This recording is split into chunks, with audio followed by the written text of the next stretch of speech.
Before you jump into learning to play the piano, there are a couple of things you should know. One, you should know the number one reason why most people fail at piano. And number two, you need to know how to maximize your success in learning to play the piano.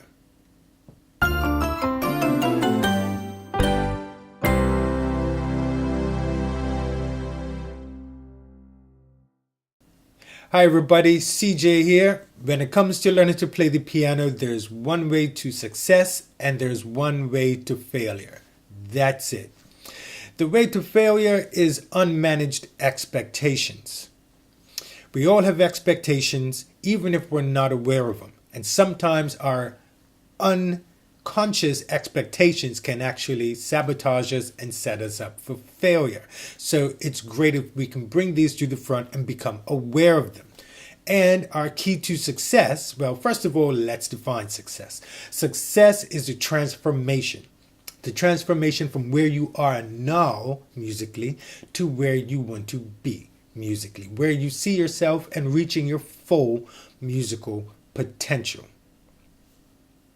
And like I said, there's only one way to guarantee that success. The only way is to make music and the piano a part of your life. You must integrate music and the piano into your life.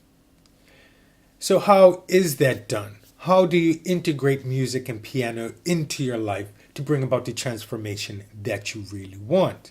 Well, it's going to take a couple of videos to cover everything, but in this video, we're going to cover some of the topics that are going to be in the following video so you know what's ahead. So make sure that you click the subscribe button and notifications so you know when these videos are coming up. So again, this video is for beginners. If you're just beginner, recent beginner, or a returning student who's just starting out over again, this is for you to make sure that you guarantee your success. First of all, let's look at how we're going to avoid the number one mistake of unmanaged expectations. The way we're going to do that is by managing them. We're going to look at the information and things that we need to know before going into the piano. Some of these things, not all of them, but some of them include looking at how long does it take? How fast will you learn? Some people think they're going to learn really quickly, and some people think they're going to learn really slowly. Making either of these assumptions isn't necessarily going to do you any good.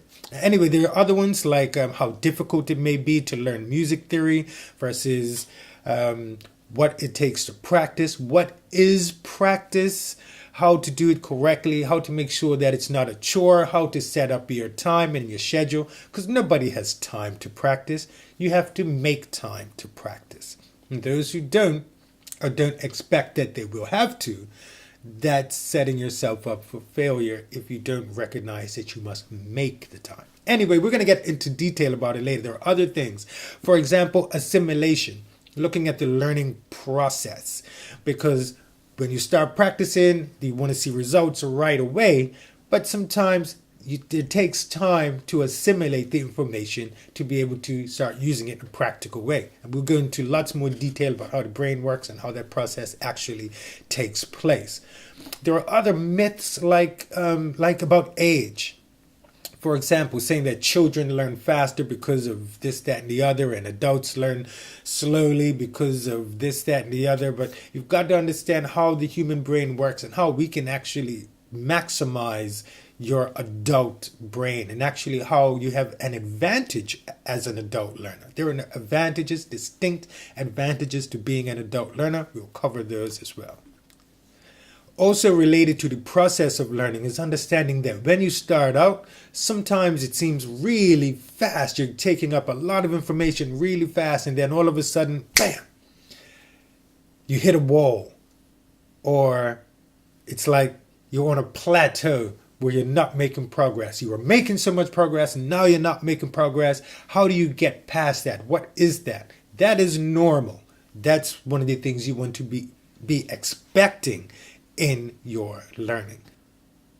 We also want to look at what's going to help you to succeed. What's going to bring about that transformation that we're looking for? Well, we have to make music and the piano a part of our lives. We have to make space for it, like literally, like make space for a keyboard in your house, full-size keyboard. Put it outwards prominent, somewhere where you can play it, not stuck in a dusty closet somewhere. Simple things like that, like making it accessible. That's a big help. Make space for it in your life, in your living room. Start going to live performances. Listen to music analytically.